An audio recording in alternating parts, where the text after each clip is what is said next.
Alors dans nos fermes, une des problématiques principales, c'est la problématique des insectes dits ravageurs. Sur ce sujet, il y a de la recherche qui existe depuis des années, évidemment, et il y a notamment de la recherche qui a été faite sur des espèces qui permettent d'apporter une régulation par des oiseaux, les mésanges par exemple, et les chauves-souris. Pour ça, il faut installer des abris ou des nichoirs dans les vergers, puisque vos parcelles, comme elles sont conformées aujourd'hui, ne permettent pas d'accueillir toute cette diversité.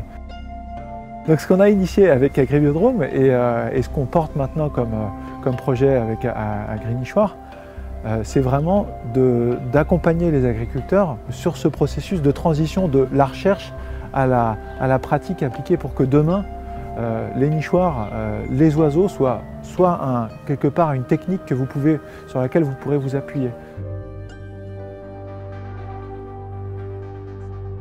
Nous en avons posé un certain nombre dans le domaine Alain Vosges. L'idée en fait c'est de s'emparer de cette idée de biodiversité et d'une façon pratique d'avoir des actions, je dirais même simples, même limitées. On avait vraiment ce besoin parce que la biodiversité, c'est devenu un peu la tarte à la crème, on en parle beaucoup et je pense, et je suis évidemment pas le seul, que l'agriculture doit s'emparer de cette question de biodiversité parce qu'elle est aux premières loges, en première ligne, et que la biodiversité est utile, mais d'abord pour les agriculteurs. Et d'autant plus important pour nous, cette biodiversité, qu'on est en monoculture. Donc la monoculture, elle a beaucoup d'inconvénients sur le plan des équilibres naturels. On a la chance ici d'avoir encore des bosquets, d'avoir un environnement relativement favorable, mais il faut qu'on ait conscience tous qu'il faut le préserver, voire l'améliorer, voire le développer. Voilà, donc à partir de cette rencontre, de cette idée et de cette action un peu symbolique, qui peut paraître très limitée, de mettre des mésanges, c'est extrêmement important, parce que ça a comme conséquence en termes de réflexion pour mon équipe, pour nous vignerons, de dire tiens, on a fait un peu quelque chose, on va aller plus loin, mais on a commencé à faire quelque chose. Voilà.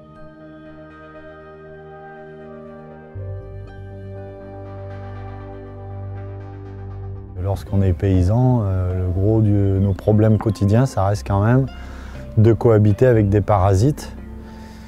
Et ici, en agriculture biologique, d'arriver à limiter au maximum l'utilisation des phytosanitaires. Donc chaque couple d'oiseaux, chaque couple d'auxiliaires, que ce soit un mammifère, un reptile, un amphibien, est le bienvenu et tous les services qui vont nous rendre, ben voilà, on va essayer d'en augmenter l'ampleur. Donc les oiseaux, ça peut paraître un peu nouveau, mais ça fait quand même longtemps. Il y a beaucoup de pays qui posent des nichoirs dans les vergers avec succès. Donc nous, tout simplement, on a copié et on s'est dit, on va essayer de faire la même chose. On va augmenter le nombre de potentiels d'oiseaux mangeurs de nos ravageurs dans nos exploitations agricoles.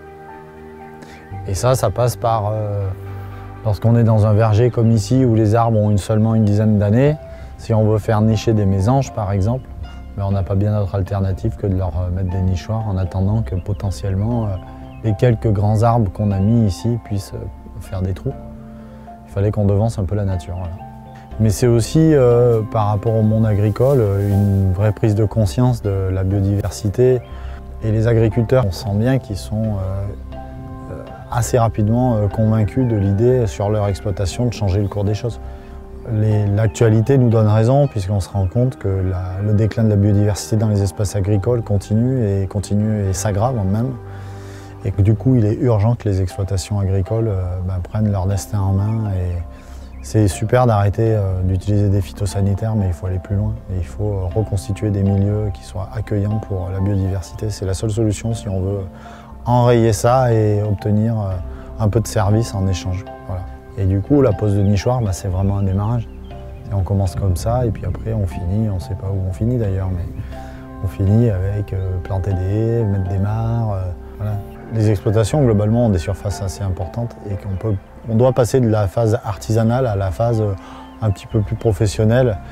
Et que là, aujourd'hui, par rapport à ces nichoirs, il y a eu vraiment un gros travail de réflexion, d'expérimentation pour arriver à fabriquer un nichoir en série qui ne coûte pas très cher et qui est très rapide à installer et surtout qui est très bien accueilli par les oiseaux. Ce qui est certain, c'est qu'aujourd'hui, qu'il y ait aussi des structures qui naissent pour accompagner les agriculteurs dans cette démarche, ça permet déjà aux gens qui n'ont pas le temps de pouvoir le faire Et puis à des gens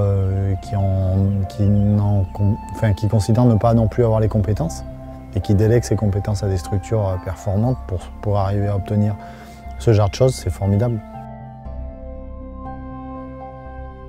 Donc ce qu'on propose avec AgriNichoir, c'est de construire des nichoirs simples, efficaces, mais robustes, qu'on vient poser dans vos vergers, dans vos vignes, dans vos parcelles de toute production. Et on fait un suivi qui vous permet en fin de saison simplement de savoir, ok, est-ce que j'ai atteint les densités recommandées, connues, est-ce que je peux encore augmenter, et du coup, en cascade, de savoir, ok, ça a consommé ou ça n'a pas consommé dans mon verger ou dans ma parcelle. Alors ce qui nous intéresse dans cette démarche, c'est plus d'aller chercher un produit pour un insecte, mais plutôt d'essayer de réfléchir à la fonctionnalité du système, c'est-à-dire chercher une diversité de consommateurs d'insectes qui vont permettre de maintenir une pression ravageur qui permettra d'avoir une production suffisante sur vos parcelles.